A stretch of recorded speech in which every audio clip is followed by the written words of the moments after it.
Taking refuge in Jesus. The adversary's activity. My adversary seeks to extinguish the light which shines brightly down to earth. And all of you will still experience his activity, for he does not shy away from anything if he believes he can reach his goal with it. And the light shines brightly already in places those people who accept it and allow it to shine into their hearts into a state of realization.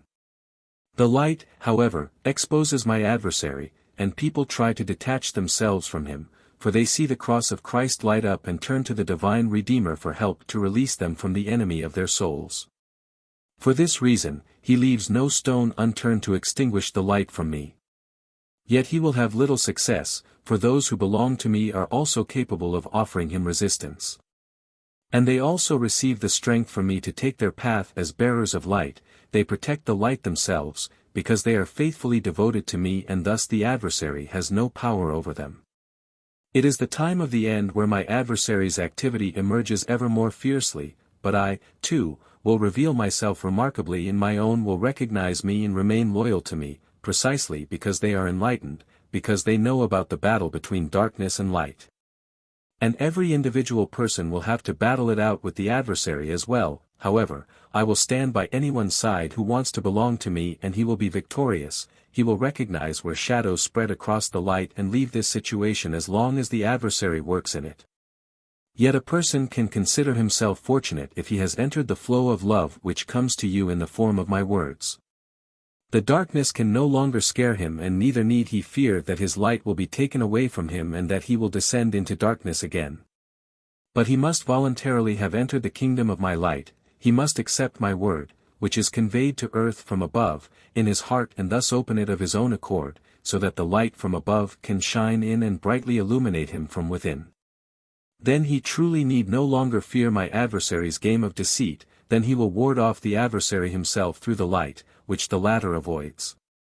And if you fear that you don't have enough strength to fend him off when he beleaguers you, then take the path to the cross, call upon Jesus and appeal to him for strength, and your desire for Jesus will be a certain means of defense against the enemy, for Jesus once faced him in battle and defeated him. And thus his power was broken. He will never be able to rise against Jesus. He will never succeed in snatching a human being back from Jesus again, for he protectively holds his hand over the one whose soul he bought back from his adversary with his blood.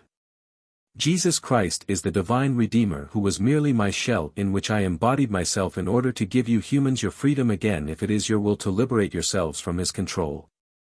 And once you have turned to me in Jesus again, he can truly no longer snatch you from me because his power will have been broken. And anyone who has taken the path to the cross, to Jesus, lives in light as well. This is why my adversary spends the greatest effort to extinguish every light which might illuminate the path to the cross for people. Yet he is incapable of achieving anything if the human being himself doesn't want it. You should always bear in mind that you need only desire the light for it to shine for you, that you should only have Jesus as your goal, and that you will safely reach this goal, for only your will decides whether you live in light or in darkness. My side will always kindle a light for you. My side will impart the truth to you, and in its bright radiance you will also find the right path. I myself radiate the light to earth by sounding my word. I myself speak to you, and that also signifies the illumination of your hearts with my light of love. And then only your will determines the degree of realization, for my word is instructive and informs you of my will. If you comply with it, the light will become increasingly brighter, and you will recognize my adversary's activity and offer him resistance. And he will leave you alone, because he avoids the area of light you occupy now because you have become my own. Amen.